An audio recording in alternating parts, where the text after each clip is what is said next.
हरे कृष्ण।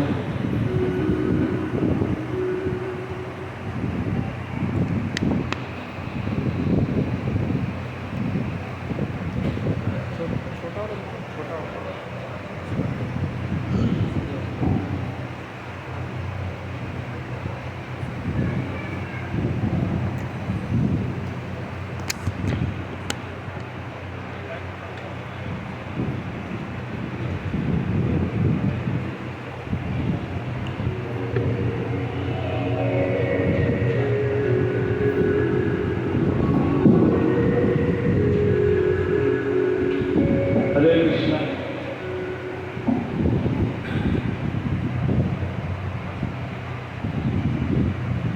हरि बोल। अत्र सर्ग विसर्गस्य स्थानं पोषणतया मनवन्तरे सानुकथने निरोधो मुक्तिराश्रयः। कल की कथा में हमने श्रवण किया किस तरह से भगवान मथुरा से होते हुए द्वारका आए और द्वारका में आकर के रुक्मिणी, सत्यभामा, नागविजय इत्यादि 16,108 पत्नियों से विवाह हुआ। ये कल हमने श्रवण किया और सभी पत्नियों के पुत्र हुए, पुत्रियां भी हुई, 10 पुत्र 1 पुत्रियां। और धीरे धीरे करके हम कल सुदामा चरित्र तक चले गए।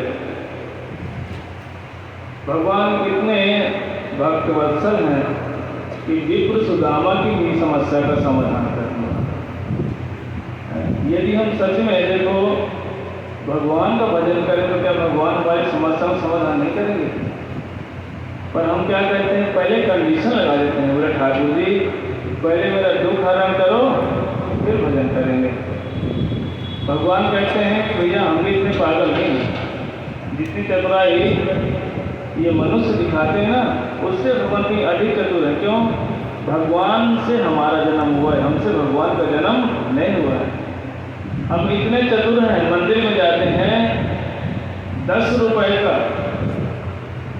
या 5 रुपए का वो प्रसाद लेते हैं, कहते हैं हे हनुमान जी बाबा महाराज मेरी बेटी की जो सर्विस नहीं लग रही, सर्विस लगवा दो।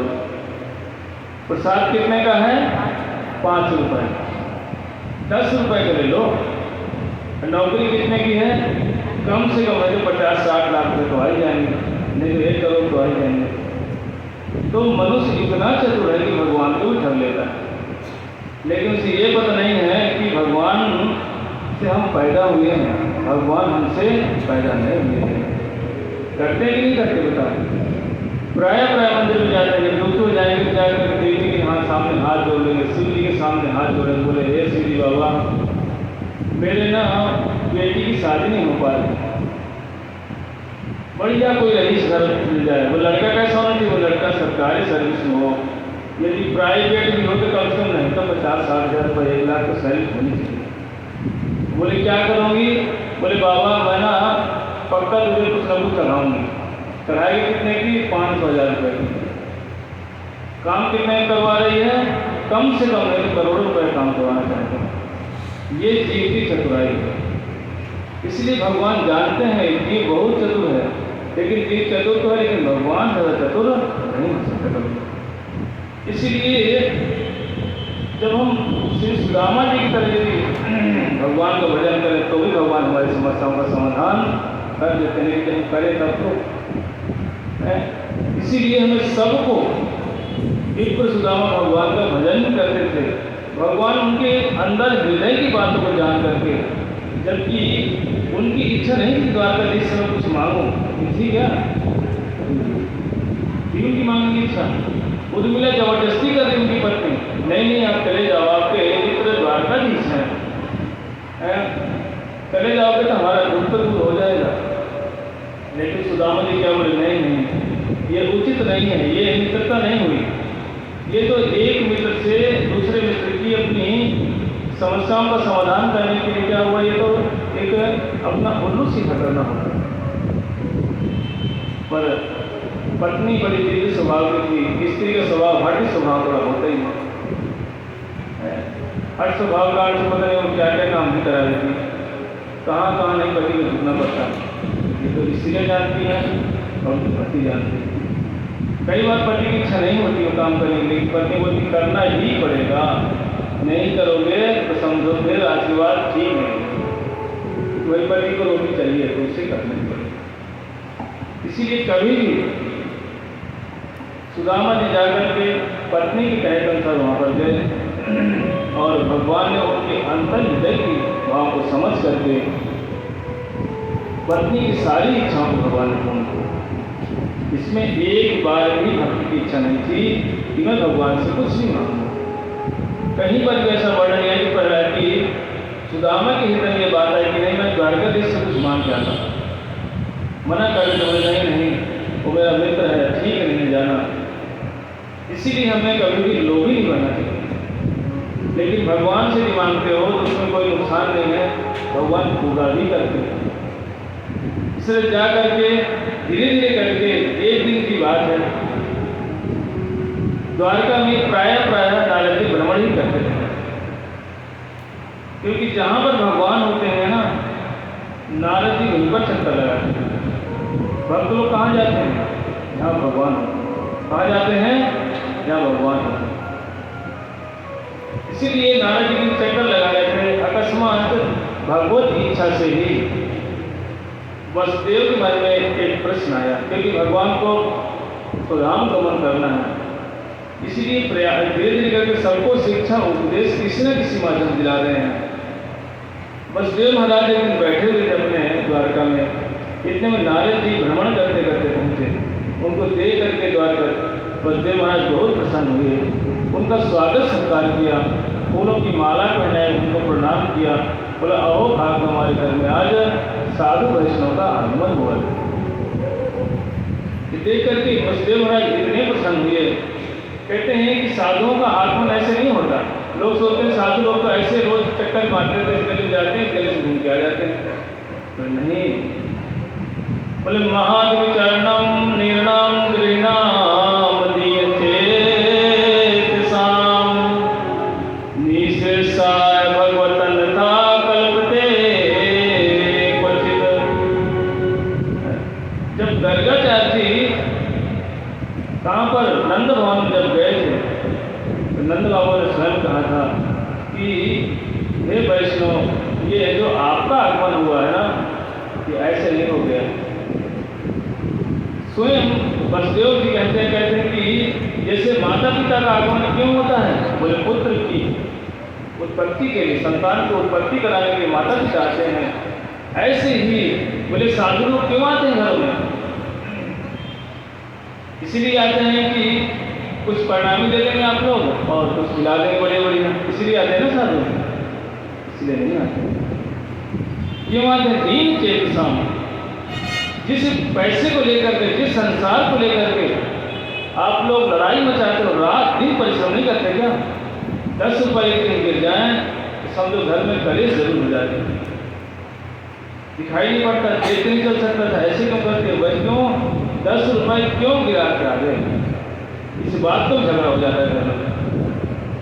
तो इन सब झगड़े कलेशों में जो गृहस्थी व्यक्ति फंसा हुआ है, बोले उसका दुख कैसे दूर होगा? बोले इसीलिए साधु लोग बताने के लिए आते, भाई संसार क्या है? बोले अनित्य है, संसार में ज़्यादा दिन तक हमें नहीं रहना। आप सोचते हो कि भैया भागवतम में तो अब तक बढ़िया बड़ी चीज़ें सुना रहे थे, भगवान कथा है, बोले ये जीना मरना कहाँ से आ गई? यही तो बोला कथा सुनने का मतलब क्या है? बस हमें ये ज्ञान हो जाए कि संसार में कुछ भी नहीं रखा, ये आसार है, सार नहीं है। और हमें यहाँ लंबे समय नहीं रहना है, यहाँ परमानेंट नहीं रहना है। बताओ आप लोग पहले क्या ऐसी एज थी आपकी? पहले आप भी सुंदर रही होंगी, लड़की रही होंगी। अब आज देखो किसी के स्टेज पर गए, किसी के 40 की कोई हो गई, 35 की हो गई। क्या सोचा था कभी हम 35-40 की होंगी? सोचा था हम भी जैसे लड़की रहेंगे। कैसे हो गए? पता नहीं चला। इसी चीज़ को जनाने के लिए, बताने के लिए ये भागवतम 7 दिन की गति है। इसीलिए आपको ज्ञान हो जाए कि हम संसार में ज़्यादा दिन तक हमें नहीं रहना है। कोई कह सकता है कि मैं 500 साल तक 100 साल तक रहूँगी। आपने अपने आस पड़ोस में देखा होगा, कितने लोगों ने सोचा नहीं होगा कि जाना पड़ेगा, लेकिन जाते हैं। कोई कहने कि छोटा बच्चा भाई भजन नहीं करेगा। बोले क्यों? बोले भजन तो भाई बुढ़ापे की चीज़ें हैं, ये जवानी तो आराम से खाओ पियो पढ़ो लिखो। बोले माला नहीं करना। किसी ने देखा है बुढ़ापा? किसी के पास भी गारंटी कार्ड नहीं है कि मैं 70 साल 60 साल तक इसी शरीर में रह सकूँगी। इसीलिए कोई ये नहीं कह सकता। इसलिए जैसे ही नारद जी घूमते ये देख करके वसुदेव महाराज ने एक प्रश्न पूछा। बोले महाराज ये बताइए, हम जैसे मनुष्य का धर्म क्या है ना, हमें क्या करना चाहिए क्या नहीं करना चाहिए, ये भी ज्ञान है। और इस जीवन को हम इस मनुष्य जीवन पर आकर हम क्या करें? कौन पूछ रहा है? वसुदेव जी पूछ रहे हैं। किससे? नारद जी से। कौन पूछ रहा है? किससे पूछ रहे हैं? नारद जी से। यह हमें लंबे समय तक नहीं रहना, आज नहीं तो कल जाना है। जीव का धर्म क्या है? तब से नारद जी इतने प्रसन्न हुए और उनको क्या सुनाया? निवि नौ योगेंद्र संवाद सुनाने लगा। जो ऋषभ देव के 100 पुत्र थे, उनमें से जो 9 पुत्र हैं 9 योगेंद्र हुए थे। और निवि महाराज कौन है? ये महाराज जनक है, जनक जी। जब एक बार महाराज जनक यज्ञ कर रहे थे, यज्ञ करते करते उन पर इन योगेंद्रों का आगमन हुआ। 9 ऋषि आ गए। उनको देख करके तो बड़ा स्वागत सत्कार किया।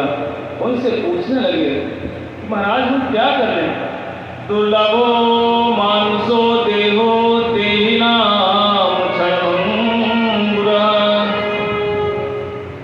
कहते हैं कि ये मनुष्य जीवन कितना दुर्लभ है, उसमें से भी ये शरीर कैसा है? क्षणभंगुर है। कहते हैं 84 लाख योनियां हैं और भटकते भटकते तब जाके कहीं मनुष्य योनि प्राप्त होती। उसमें भी यदि मिल भी गए शरीर तो कैसा है? ये क्षणभंगुर है, कब नष्ट हो जाएगा कुछ भी पता नहीं। क्षणभंगुर जीवन की कलिका, कल प्रातः को जान खिली न खिली। मलयागिर की सुत शीतल सुगंध, वायु समीर चली न चली। कलिकाल कुठार लिए फिरता, तन नम्र पे चोट झिली न झिली। भजले हरि नाम की हरि रसना,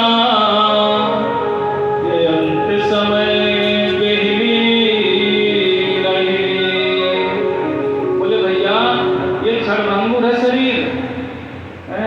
कोई कहने कि मैं बुढ़ापे में भजन करूंगी। बोले भैया बुढ़ापे में जीवा हिलेगी कि नहीं हिलेगी, इसकी कोई गारंटी नहीं। कोई गारंटी है? बुढ़ापे में किसी बोलो भजन करो, बोले कैसे बाबा भजन करूं? गले में कप इतना कप भर जाता है ना कि मुंह से ठीक से शब्द भी नहीं निकलता। देखना आस पड़ोस में आपके बूढ़े लोग होंगे, उनसे पूछो, उनके शब्द सुनोगे ना कप फंसता ही रहेगा, आवाज नहीं निकलती। क्यों? जो जवान बच्चे सोचते हैं कि नहीं मैं तो भजन बुढ़ापे में करूंगी। बोले क्या बुढ़ापे में भजन करोगे? दादी को देख लो क्या अवस्था में प्राप्त है। इसीलिए भजन कब करना चाहिए? बोले कौमान 5 साल की उम्र से भजन करना चाहिए। बोले भाई कोई प्रमाण है? बोले प्रमाण ही प्रमाण है। महाराज प्रहलाद, ध्रुव महाराज, नारद जी भगवत भजन करने के कारण से कहाँ दासी पुत्र थे, छोटे से बच्चे थे, लेकिन भजन करते करते ब्रह्मा जी के पुत्र बन गए। और ध्रुव महाराज 5 साल के बच्चे से भजन करना शुरू किया और 5 साल से उसी समय में भगवत प्राप्ति कर लिया। ध्रुव महाराज, प्रहलाद महाराज, इतनी कथाएं उदाहरण ही उदाहरण है। तो ये नहीं कह सकता कि भैया कुछ प्रमाण है कि नहीं। बोले प्रमाण ही प्रमाण। इसीलिए हमें सबको इस शरीर में रहकर भगवान का भजन जरूर जरूर करना चाहिए। बोले महाराज ये बताइए किसका भजन करें किसका ना करें? तो नारद जी कहते हैं देखो, यदि कोई भगवान का भजन करता है ना, वो संसार की सारे भयों से मुक्त हो जाता है। यदि देखना, यदि कोई कर्म करता है ना, कर्म मतलब दान देता है, कोई यज्ञ करता है, उसके अंदर भय रहता है भगवान मैं यज्ञ तो कर रही हूँ, दान दे रही हूँ, पता नहीं ये फल कहीं मिले कि नहीं मिले। अब कई बार दान देने पर हमें उसका फल उल्टा ही मिल जाता है। बोले क्यों? दान किसको दिए हमने? वो भिखारी को दिया ना। और भिखारी क्या करेगा? दान ले लेता है, शाम को ठेके में जाकर के एक बोतल ले लेता छोटी सी, और 2-3 ढक्कन को पी करके फिर जाकर गली में सबको गाली गलौज, बच्चों को मारना, किसी को उल्टे से गाली बकना। बोले ये काम जब करता है ना, तो लोग क्या कहते हैं? अरे कितना दुष्ट आदमी है, कितना बेकार इंसान है। लोग उसको साफ देते हैं, ये कब मरेगा, हर समय मोहल्ले में गाली बकता रहता है। अब जो लोग उसको बोल रहे हैं, धिक्कार रहे हैं ना, उसका फल किससे मिलेगा? जिसने उसको पैसा दिया। और इसीलिए वो दान देकर कभी कभी गलत उसका फल भी मिल जाता है। लोग कहते हैं महाराज हम तो दान देकर के आए थे, उसका फल तो उल्टा हो गया, हम ठीक नहीं रहते, बीमार रहते, इसीलिए बीमार रहते। क्योंकि जिसको आपने दान दिया ना, उसने उस पैसे का क्या किया? दुरुपयोग कर दिया, उपयोग नहीं किया, इसीलिए कष्ट पा रहे। इसीलिए हमें, यदि हम सच में भगवान का भजन करें, कहते भगवान के भजन से दान देना हो जाएगा क्या? बोले सब कुछ हो जाता है। कैसे हो जाएगा? जिस तरह से मुंह में खाने से आंखों को, हाथों को और कानों को अलग से फिराने की आवश्यकता नहीं पड़ती। पड़ते हैं, मुंह में हमने निवाला डाला और कान भी अष्टपुष्ट है, हाथ भी है, पैरों में खूब ताकत आता है चलने के लिए, आंखें खूब टकाटक देखती हैं। कहते जिस प्रकार से पेड़ के जड़ में पानी डालने से पूरा पेड़ हरा भरा रहता है, अलग से नहीं देना पड़ता भाई ये वाला फल में बड़ा है, ये डाले को थोड़ा ज़्यादा पानी डाल दो। ऐसे ही सबके उत्पत्ति के कारण कौन है? बोले भगवान ही है। कहते जो व्यक्ति भगवान को भजन करना शुरू कर देता है, वो कभी भी डरता नहीं है, निर्भय होकर रहता है। भगवान उसका सदा सर्वदा साथ देते हैं। तथा नाते मानव ताव का क्वचित ब्रजंति मार्ग कोई बात सौरिदा तोया भी गुप्ता विचरंति निर्भया विनायकानी कमोद सा प्रभु। कहते भक्त कैसा रहता है? यहाँ तक कि भक्त जब भगवान का भजन करते करते शरीर भी छोड़ता है ना, कभी निर्भय होकर चलता है। लोग मरते समय घबरा जाते हैं, बोले हे भगवान, बोले दादाजी मर गए, बोले मरते मरते बोले लेटरिन छूट गई दादाजी, बोले दादाजी की तो पेशाब निकल गई। क्यों निकल गई लेटरिन पेशाब? लगता हो मुझे कथा सुनने आई, लेटरिन पेशाब सुनने आए हैं। यही सच्ची घटना है। सारी 7 दिन कथाओं का फल यही फल है, क्योंकि सबका सार चल रहा है। जितना हमने सुना ये इसीलिए सुने थे कि ये संसार को समझ लें और क्या करना है, हमें भगवान का भजन करना है। इसीलिए कथा, इसीलिए बोला कि मुक्ति, मुक्ति मतलब कैसे होगी? संसार से मुक्ति और भगवान की सेवा की प्राप्ति ही क्या है? असली मुक्ति है। मुक्ति मतलब ये नहीं कि जाकर ब्रह्म में जाकर लीन हो जाएंगे। लोग क्या बोलते हैं मुझे मुक्ति चाहिए, बोले क्या करोगे? बोले भगवान में मिल जाएंगे। तो मिल करके क्या कर लोगे? और कभी मिल भी नहीं सकते, क्योंकि भगवान भगवान है और हम सब जीव जीव ही हैं। इसीलिए हम भगवान की मुक्ति कहते किसको है? बोले संसार से मुक्त होकर के भगवान के चरणों की सेवा की प्राप्ति को ही असली मुक्ति कहा गया है। इसलिए कहते हैं मुक्ति, भगवान की सेवा की प्राप्ति हमारी मुक्ति है। यदि भगवत सेवा प्राप्ति नहीं हुई तो समझो मुक्ति नहीं हुई। हम यहाँ भी फंसे हुए और जहाँ जाएंगे वहाँ भी फंसे ही रहेंगे। इसीलिए कहते हैं जो भक्त लोग कैसे करते हैं? बोले निर्भय होकर रहते हैं। बोले क्यों? बोले जब भगवान का विमान आता है ना, तो कहते हैं जो मृत्यु है ना, मृत्यु के सिर के ऊपर पैदा करके और भगवान के विमान में चढ़ते हैं। यहाँ तक कि काल क्या करता है, भक्त के सामने अपना सिर झुका देता है, और भक्त लोग काल के सिर पर ऐसे पैर रख करके और भगवान के विमान में चढ़ के बैठ करके सीधे भगवत धाम चले जाते हैं। इतना फायदा है भगवान का भजन करने से। इसीलिए हमें सबको भगवान का भजन जरूर जरूर करना चाहिए। ये बताओ यहाँ पर माला किसके पास नहीं? हाथ उठाना। जिसके पास माला ना हो वही लोग हाथ उठाएं। कितने लोगों के पास माला नहीं? ये बताओ माला करना चाहते हो, भगवान का भजन करोगी? करने की इच्छा है? हाथ उठाओ। किसकी इच्छा है करने की? अभी कथा सुन रहे हैं फिर भी माला लेने से डरते हैं। बोले क्यों? बोले मरना ठीक है, यमराज के दूत आएंगे उनको घसीट ले जाएंगे वो मंजूर है, लेकिन माला में हाथ नहीं लगाएंगे। बोले क्यों? बोले माला में हाथ लगा लेंगे तो भगवान के धाम चले जाएंगे, हम जाना नहीं चाहते। हमको कष्ट अच्छे लगते हैं, हमको दुख अच्छे लगते हैं, लेकिन हमको सुख मंजूर नहीं है। ये बताओ दुख कौन कौन चाहता? हाथ उठाओ। सबको दुख चाहिए? जिसको जिसको दुख चाहिए वो हाथ उठाओ। किसी को दुख नहीं चाहिए। ये बताओ सुख किसको किसको चाहिए? हाथ उठाओ। सुख सबको चाहिए। तो भाई सुख कहाँ मिलेगा? ये बताओ कितने जीवन भर में कोई 40-45 की एज वाली बैठी हैं आप सभी लोग माताएं, ये बताओ कितने सालों में आपने कितनी बार सुख महसूस किया? कभी सुखी हुई है? संतान हो गई, बच्चे स्कूल जाते हैं, किसी के ऑफिस में जाते होंगे, कोई हाथ खा कह दे कि भैया मैं प्रसन्न हूँ, मैं खुश हूँ। हाथ उठाओ। कौन खुश है यहाँ पर? कौन सुखी जिसके जीवन में समस्या ना हो? ऐसा कोई व्यक्ति हाथ उठा कर दिखाए। क्योंकि सबके सब संसार में दुख ही दुख हो, सुखी नहीं हो सकते। बोले नहीं मेरे बेटे की सर्विस हो जाएगी तो मैं सुखी हो जाऊंगी। तो जो बगल वाली सर्विस में है ना उसका बेटा, उससे पूछ लो कितना सुखी है। नहीं मेरे बेटे बड़े हो जाएंगे मैं प्रसन्न हो जाऊंगा। तो जिसके बड़े बेटे हैं उनसे पूछ लो क्या वो सुखी है? कोई भी नहीं सुखी है। सब के सब हम संसार में दुखी ही दुख है। क्यों? क्योंकि हम ये संसार है कैसा? दुखालयम अशाश्वतः। अरे भाई संसार दुखमय संसार है, यहाँ सुख नहीं मिल सकता। कोई उसमें कोयले की खान में घुस के जाए सफेद कपड़ा पहन करके और बोले कि नहीं इस सफेद कपड़े में कोयला का दाग भी नहीं लगेगा, ऐसा हो ही नहीं सकता।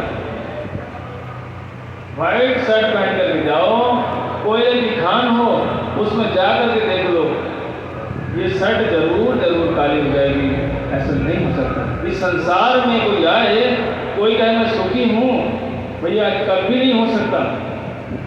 क्योंकि ये तो सुखी कौन होगा? या तो भाई छोटा बच्चा सुखी होगा, क्योंकि उसे ज्ञान ही नहीं है।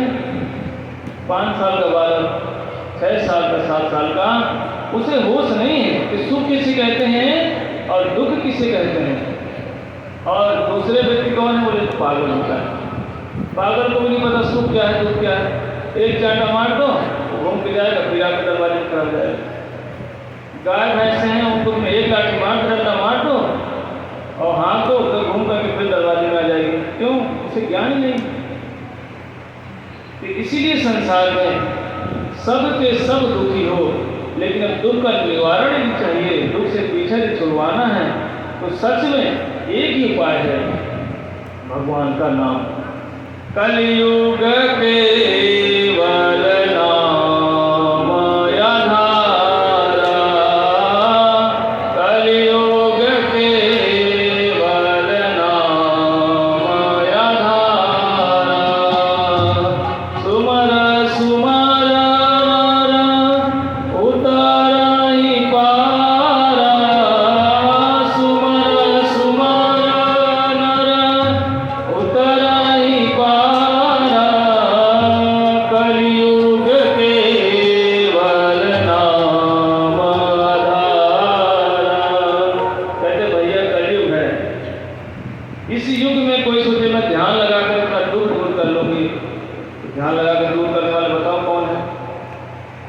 कोई कहे नहीं भैया मैं तो दान देकर के खुश रहूंगी। जो दान देते हैं, कभी दान दे के भी देख लो, दो भी नहीं तो पता है दान देना इतना सरल नहीं है। 10 रुपये निकालने में भाई जान निकल जाती है, सच्चाई बात है, बुरा नहीं मानना। भाई देखो, सत्य बात कहने वाले के पीछे नहीं हटना चाहिए।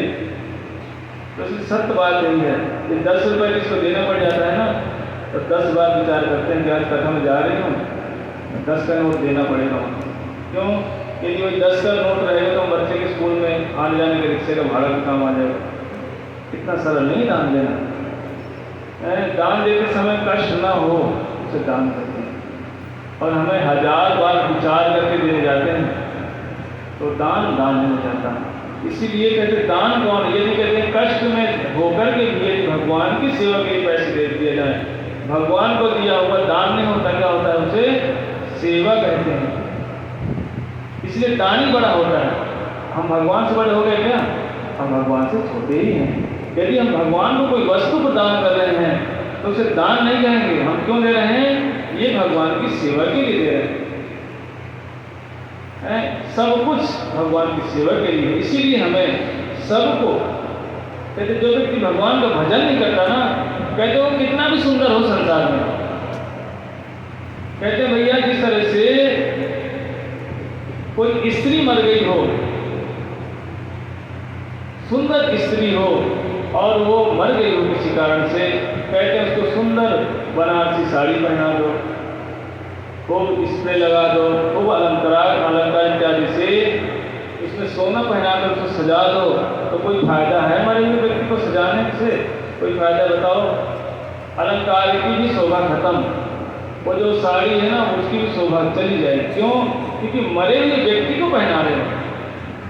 ऐसे ही यदि कोई भगवान का भजन नहीं करता, कहते भैया वो जीते जी कौन है? बोले मुर्दा के समान है। बोले भगवत भक्ति हीन जाति सास जपास तपः अप्राणस देहस मंडनम लोकरंजनम।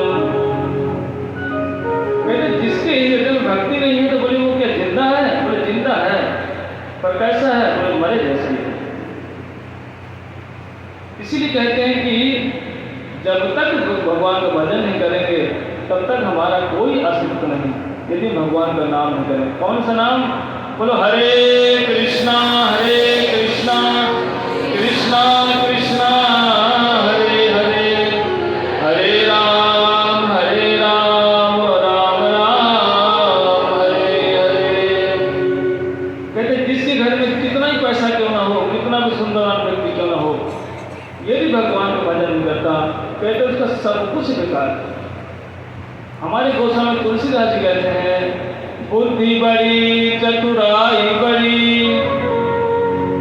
सुंदरता तन में प्रगति है, मान बड़ो धन धान बड़ो यश कीरत हो जग में प्रगति है।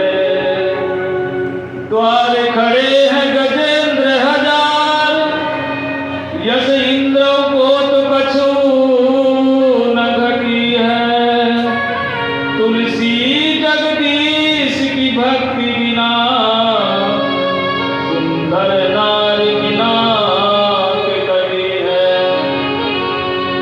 कहते जिसके शरीर में भगवान की भक्ति नहीं है, बोले भैया सुंदर व्यक्ति तो है, बोले सुंदर व्यक्ति स्त्री के नाक काट दो, उसकी सारी सुंदरता चौपट है। ऐसे ही यदि कोई भगवान को भजन नहीं करता, कहते हो व्यक्ति खूब इंद्र के समान, द्वार खड़े हैं गजेंद्र हजार, बोले 1000 गाड़ियां खड़ी कर दो, अब तो कोई हाथी तो बांध नहीं सकते, क्योंकि जगह भी कहाँ है। एक कमरे का फ्लैट लिया, उसमें ऊपर तक लगा दी 5, तो देखने में डर लगता है भगवान की कहाँ कैसे रहते हैं ऊपर में। एक ही कमरा है लंबा लंबा, उसमें हाथी कैसे बांधोगे? एक अगर भैंसी बांध दिया तो फिर कहाँ रहोगे? कहते द्वार खड़े हैं गजेंद्र हजार, यदि 4 गाड़ी भी खड़ी कर लो, यदि भगवान को भजन नहीं करते, वो ऐश्वर्य पैसा सब व्यर्थ है। इसीलिए कहते हैं जो व्यक्ति भगवान को भजन करता है वो सबसे अधिक पसंद रहता है। यहाँ तक कि देखना जिसकी 4 गाड़ियां हैं ना, जो संपन्न है वो भिखारी है, यहाँ तक बोला गया शास्त्र। क्यों? हर समय मांगता रहता है और आ जाए और आ जाए। और जो गरीब होता है, जो भगवान का भजन करता है ना, वो सदा सर्वदा प्रसन्न रहता है। भगवान के भक्त थे, पति और पत्नी थे, एकदम गरीब, लकड़ी काटते जंगल में, काट करके शहर में बेचते और बेच करके उसमें से कुछ पैसा भगवान की सेवा में लगा देते, थोड़ा बहुत बचता तो अपना जीवन यापन करते। एक दिन नारद जी ने भगवान से आके बोला, बोला ठाकुर जी, आपको जरा सा भी कुछ हृदय में कुछ ठेस नहीं पहुंचती? बोले किस लिए? बोले आपके दो भक्त है, राका और बाका। बोले आपका भजन करते हैं, लकड़ी काटते हैं दोपहर को, शहर में बेचते हैं, बेच करके आधा पैसा भगवान की सेवा में लगा देते हैं, उसमें से थोड़ा बहुत पैसा बचता है तो अपना जीवन यापन करते हैं। ठाकुर जी थोड़ा बहुत उनको धन दे दो। बोले नारद, मैं तो देना चाहता हूँ, लेते नहीं है, मैं क्या करूँ? बोले ये बहानेबाजी नहीं चलेगी, आप मुझे तो मैं दे करके आऊँगा। भगवान बोले आप ही ले जाओ। इतना सारी मोहरें जेवरात 1 कोट की बात कर नारद जी भगवान के यहाँ से लेकर गए। बोले ठीक है, आज राका बाका आएंगे ना, मैं उनके सामने फैला दूँ ऐसे जेवरात, देखता हूँ कैसे नहीं लेते। जैसे राका और बाका आगे आ रहे थे, लकड़ी सिर पे है, दोनों हाथ से पकड़ के जा रहे हैं, आगे पति पीछे पत्नी, और सामने देखा नारद जी ने पूरा जेवरात फैला दिया, सोने सोना फैला करके, और एक छुप के खड़े हो गए। बोले देखता हूँ ये भगवान देते नहीं इसलिए लेते नहीं है। जैसे उस पति ने आगे आके देखा कि बहुत सारे जेवर पड़े हुए हैं, उन जेवरों को देख करके पति ने क्या किया, पैरों से ना उसको ढकने लगे, क्योंकि लकड़ी के सिर पर है, बोझ है, इसीलिए वो खड़े खड़े पैरों से उस सोने को ढकने लगे। बोले क्यों? बोले मिट्टी से इसको बंद कर दो। बोले इसीलिए कि कहीं मेरे पीछे पत्नी आ रही है। स्त्री का स्वभाव होता है, लोभी स्वभाव होता है स्त्री का। स्त्री का लोभ बताया गया है, इतनी लोभी स्वभाव होती है, कहीं ना कहीं इसको उठा लेगी। बोले हमें किसका एक सोना नहीं चाहिए। जैसे पीछे से उसकी स्त्री आई, बोले क्या कर रहे हो आप ये? बोले मिट्टी को मिट्टी से ढक रहे हो। इतना सुन करके उसका पति सिर की लकड़ी गट्ठर को दूर फेंका और फेंक करके उसके पैरों को पकड़ कर रो पड़ा। बोले जानना हो, बोला मेरे मन में ये सोना दिखाई पड़ा और सच में तुम्हारे हृदय में इतनी भक्ति इन आंखों में कि सोने को मिट्टी कह दी तुमने। बोले मैं ही तो है, मुझ में ही कमी है। और दोनों लकड़ी उठाकर चले गए। नारद जी देख करके बड़े आश्चर्य है। बोले धन्य भगवान, कि कैसे कृष्ण भक्त हैं कि भगवान दे रहे हैं, सामने दे रहे हैं, देख लिया लेकिन फिर भी नहीं दे रहे। इससे कहते हैं कृष्ण भक्त। यदि ऐसे हो जाए, और कई लोग पैसे वाले हैं लेकिन भैया उनकी स्थिति कैसी है, ऊँट जैसी है, पैसा थोड़ा सा आ गया, थोड़ी गाड़ी आ गई, थोड़ा बहुत धन आ गया, बस फिर वो नीचे नहीं देखते, ऊपर देखते हैं ऊँट की तरह। जब ऐसे लोगों को देखता है ना ऊँट, कहता भाई ये तो हमारा पारिवारिक जन है, ये हमारा आदमी है। बोले क्यों? बोले मैं जिस तरह से छाती फुला के चलता हूँ लंबी ऐसी कदम करके, बोले ये भी तो ऐसे चल रहा है। बोले हमारा भाई उष्ट खरे संस्था पुरुषा पर। कहते भैया जो भगवान को भजन नहीं करते, सुबह उठते ही टिफिन उठाया, अरे गद जा रहे, कहाँ? बोले जा रहा हूँ नौकरी करने। बोले भाई उनकी स्थिति कैसे? बोले कुत्ते जैसी स्थिति। देखो बुरा नहीं माने, सब शास्त्र की बात है। मैं इसलिए श्लोक बोलते जा रहा हूँ, कहीं ये ना सोचो कि ये महाराज अपने आप में बोले जा रहे हैं। हमने नहीं बोला, शास्त्रों में वेद व्यास जी ने, भगवान ने स्वयं लिखा। कहते जो व्यक्ति भगवान को भजन नहीं करता, सुबह उठाया झोला थैला लेके भागा, कहाँ? बोले कंपनी जा रहा हूँ, रात को 10 बजे आया, खाया पिया सो गया। बोले उसकी स्थिति कैसी है?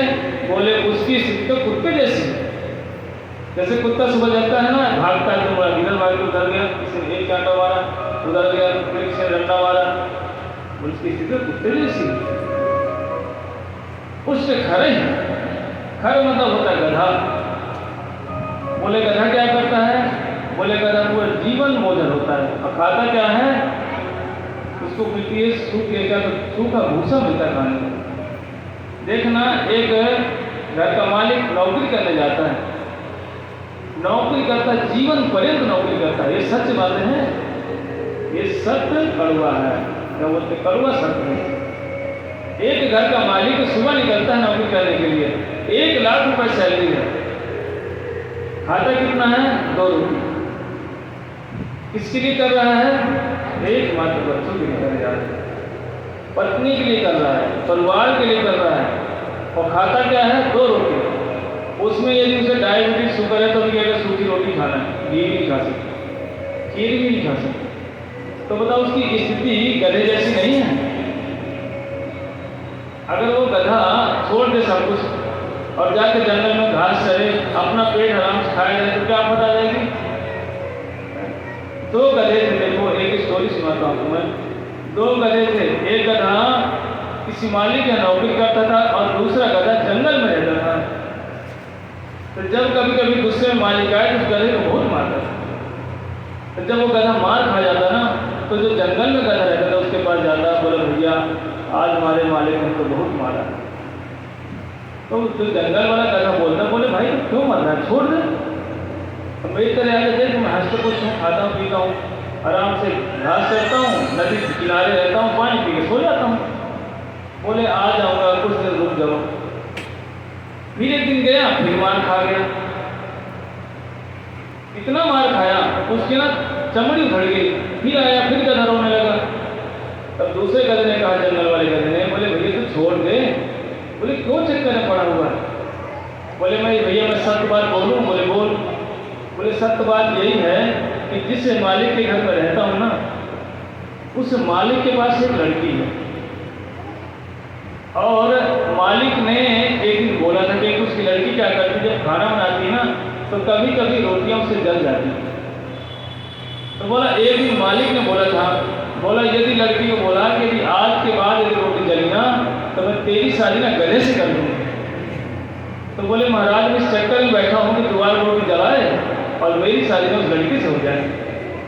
तो हमारी भी यही दशा है, हम गधे जैसे ही हैं, सोचते कब मौका लगे ये वाला हमको सुख मिल जाए। तो बोले भैया तू ऐसे मार खाता रहेगा जीवन भर? बोले महाराज क्या करूं, मैं सोचता हूँ ये दोबारा लड़की रोटी जला दे और मेरी शादी हो जाए। तो हमारी यही गधे वाली स्थिति है, हम रात दिन भागते रहते हैं गधे जैसे, ये मिल जाए वो मिल जाए, पूरा जीवन बोझल होते हैं। हम गधे गधे ही रह गए। देखो एक और गधे का प्रश्न आज के बंद कर दूंगा क्योंकि गुर्दे बैठे हैं, सुनाएंगे। एक धोबी था, उसके 2 गधे थे। कितने गधे? 2 गधे। और एक स्कूल था अशोकनगर में, प्राइमरी स्कूल जिसको बोलते हैं, जहाँ छोटे छोटे बच्चे पढ़ते हैं, सरकारी स्कूल जिसको बोलते हैं। वहाँ के टीचर बड़े खतरनाक होते हैं, मारते हो, मारते नहीं मारते, कई बार बच्चों को इतना मारते हैं बेचारे चट्टी पे शादी निकल जाती है। अब पता नहीं यहाँ मारते कि नहीं मारते, पहले बड़ा प्राइमरी में मारते थे। तो 2 गधे थे, तो टीचर बड़ा गुस्से में था, बच्चों को पिटाई कर रहा था। बोला तुम्हारे जैसे बच्चों को, बोला तुम जैसे बच्चों को मैंने कितने को गधों को मैंने अधिकारी बना दिया। तो भी 2 गधे लेके जा रहा था। बोला महाराज ये बढ़िया मौका है, अब हमारे पास काम भी कम है, हो ना हो एक गधे को अधिकारी बनवा लेते हैं। आपने दोनों गधों को ले गया, बोले मास्टर साहब हमारे पास 2 गधे हैं, काम कम है, इस गधे को अधिकारी बना दो। मास्टर का मूड इतना खराब था, मास्टर बोला एक तो ये गधा है, दूसरा इससे बड़ा गधा ये ले जाए। बोला ठीक है मान लो यहाँ पर, जाओ बाहर यहाँ से। धोबी बोला ठीक है महाराज तो बढ़िया हो जाएगा। उस समय के पश्चात क्या हुआ, आया धोबी, बोले महाराज हमारा गधा कहाँ गया? मास्टर बोला वो गधा पढ़ने गया। अब मास्टर ने क्या किया था, उस गधे को बेच दिया कहीं इस धोबी गधे। अब एक दिन धोबी का मूड खराब और सोचने लगा ये ब्राह्मण कहीं सरप्राइज तो नहीं करते हैं मास्टर। अब काम भी बढ़ा, थोड़ा सा लोगों ने काम किया। धोबी आया, बोले महाराज मेरा गधा वापस कर दो, बहुत हो गया, और नहीं तो फिर आपकी हमारा लड़ाइयाँ होंगी। तो मास्टर बोला, बोले मारा भैया इतना दुखी क्यों हो रहा है? अरे गधा को अधिकारी बनाने के लिए भेजा था ना। बोले हाँ। तो बोला तुम्हारा गधा अधिकारी बन गया? बोले बन गया। बोले कहाँ बना? बोले वो एक जगह डिस्ट्रिक्ट मजिस्ट्रेट बन गया। बोले ओ भाई ये तो मजा आ गया। बोले गधा हमारा डिस्ट्रिक्ट मजिस्ट्रेट बन गया? बोले हाँ। बोले कहाँ बना? बोला किसी स्थान में नाम बता दिया। अब महाराज धोबी तो पैदल ही चल पड़ा। बोले हमारा गधा अधिकारी बन गया, मिलने के लिए जा रहा है। जैसे गया उस डिस्ट्रिक्ट में पहुंच गया। अब डिस्ट्रिक्ट में डिस्ट्रिक्ट मजिस्ट्रेट तो ऐसे रहेगा नहीं हमारे फ्लैटों में, वो तो बढ़िया सरकारी फ्लैट में रह रहा है, सिक्योरिटी अलग से थी। सिक्योरिटी गार्डों से पूछा, बोला इस नाम का डिस्ट्रिक्ट मजिस्ट्रेट नहीं रहता है? बोले हाँ। बोले भाई आना जाके। अब वो अंदर जाना चाहे लेकिन धोबी कपड़े वैसे ही पहने हुए था, फटे पुराने कपड़े, उसे घुसने लगे सिक्योरिटी गार्ड। सुबह सुबह का समय था, सिक्योरिटी गार्ड को थोड़ी सी नींद आई, वो घुस गया अंदर पार्क में। उसको ये पता था इसी पार्क में वॉक करने के लिए अधिकारी आता सुबह सुबह। जैसे ही अधिकारी आया, लोगों से पूछा, बोले भैया ये पुराने व्यक्ति यही है अधिकारी? बोले हाँ। देखा ना धोबी, धोबी बोला भाई ये गधा ना कितना सुंदर बन गया, नौजवान अधिकारी हो गया। अब उससे मिलना चाहना चाहता, लेकिन वो जो नौकर चाकर उसे मिलने नहीं दे रहे। धोबी ने कहा भैया हमको मिलने दो, तो उस अधिकारी ने कहा कोई बात नहीं, इस व्यक्ति को आने दो, क्या कहना चाहता है हमसे। जैसे ही धोबी उसके पास गया, बोला कि क्यों नहीं गधे, पहचान नहीं पाया मुझे? हैं? इतना सुनते ही वो अधिकारी का उसने 1 लाख फीस से मारी। बोले साले कहाँ से आ गए मारने के लिए? तब वो धोबी ने कहा, बोलो भैया तू सच में अधिकारी तो बन गया पढ़ लिख करके, लेकिन तू सच में गधा का गधा ही है। बोले क्यों? क्योंकि तूने लात मारना छोड़ा नहीं अभी, है ना? तो ऐसी स्थिति हमारी है, हम गधे जैसे ही हैं। अभी हम भगवान को भजन करना नहीं चाहेंगे, लात खाते रहेंगे, गालियाँ खाते रहेंगे, संसार में धक्के खाते रहेंगे, लेकिन यदि कह जाए माता जी 2 माला करना है, 15 मिनट बैठ के करना है, तो बोले नहीं भैया वो नहीं। बोलो वृंदावन बिहारी नाथ